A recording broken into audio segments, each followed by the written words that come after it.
Today I would like to talk about properly installing your cooling lines. Now I have a core here that we pulled. This is not a rebuilt unit. When we send you one of our rebuilt units, the fittings are not in the case. You have to put the fittings in yourself. Now this rear cooling line fitting is critical.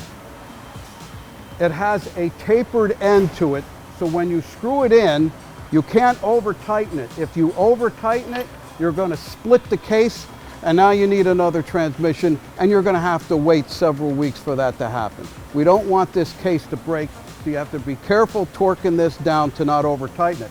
Additionally, when you go to put the rear cooling line on, you have to hold that fitting stationary, and as you're screwing the rear cooling line fitting on, when you go to tighten it, you can also, as you're tightening it, turn the case fitting and break the case this way as well. So you have to hold this stationary as you're tightening the cooling line fitting. The same is with this style as well. So you can have two different styles, and either one of them will break the case if you're not careful.